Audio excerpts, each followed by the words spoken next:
રાજકોટ જિલ્લામાં વિપક્ષ નેતા મનસુખ સાકરિયાએ રાજ્ય સરકારને અનુરોધ કર્યો કે ગ્રામ્ય વિસ્તારોના વિકાસ માટે ગ્રામ્ય વિકાસ ફાઇનાન્સ બોર્ડ સ્થાપિત કરવું જોઈએ।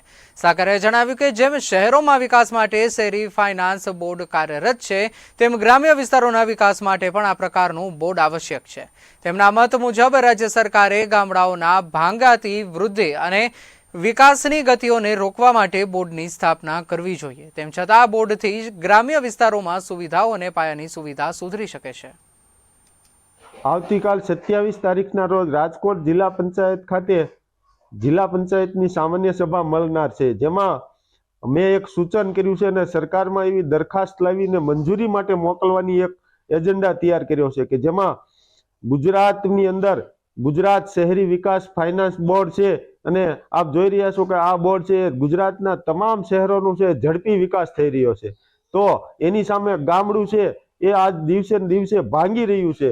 તો મારી એવી માંગ છે કે ગુજરાત સરકાર દ્વારા ગુજરાત ગ્રામ વિકાસ ફાઇનાન્સ બોર્ડની રચના કરવામાં આવે અને ગુજરાતના 18,000 ગામડાઓને 36,000 કરોડનું પેકેજ છે જાહેર કરવામાં આવે। ગામ દીઠ 2 કરોડ રૂપિયા ફાળવવામાં આવે। આ 2 કરોડ દ્વારા ગામની અંદર નાની એવી માર્કેટ ઊભી કરવામાં આવે, જેમાં ગામની અંદર તમામ પ્રકારની શાકભાજીઓ મળી રહે, તમામ પ્રકારના કપડાઓ મળી રહે, તમામ પ્રકારની ખાણીપીણીના સ્ટોલ હોવા જોઈએ।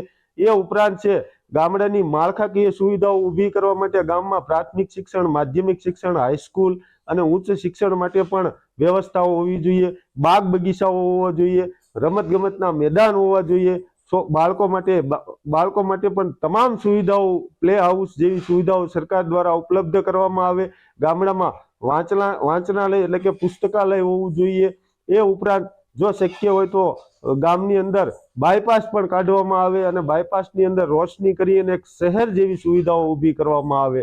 તો દિવસે ને દિવસે જે ગામડું ભાંગી રહ્યું છે એ ગામડું ભાંગે નહીં અને શહેરની જે સમસ્યાઓ છે, ટ્રાફિકની સમસ્યાઓ છે, મકાનના મોંઘા મકાન નહીં જે સમસ્યાઓ છે એ સમસ્યાઓમાંથી ભારતની જનતાને છે છુટકારો મળશે।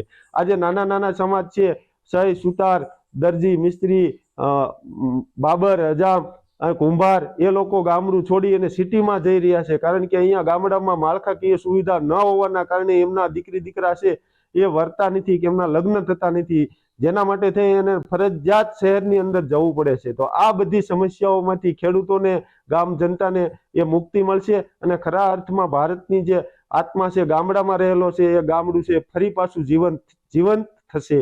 એ ઉપરાંત હું આપને અહીંથી આપના વિડીયોના માધ્યમથી ખાતરી આપું છું કે જો 2027ની અંદર ગુજરાતની અંદર કોંગ્રેસની સરકાર બનશે તો ગુજરાતના 18,000 ગામડાઓને ગામ દીઠ 2 કરોડ રૂપિયા એટલે કે 36,000 કરોડ રૂપિયાનું પેકેજ છે એ ગુજરાતની કોંગ્રેસની સરકાર દ્વારા આપવામાં આવશે અને આ તમામ ગામડાઓને આધુનિક બનાવવામાં આવશે। એટલે હું ગુજરાતની 6.5 કરોડ જનતાને અપીલ કરું છું કે 2027માં તમે કોંગ્રેસની સરકાર લાવો અને આપણું આ ગામડું છે ભાંગતું બચાવો અને આપણા ગામડાને છે આધુનિક બનાવો, એવી હું આપને અપીલ કરું।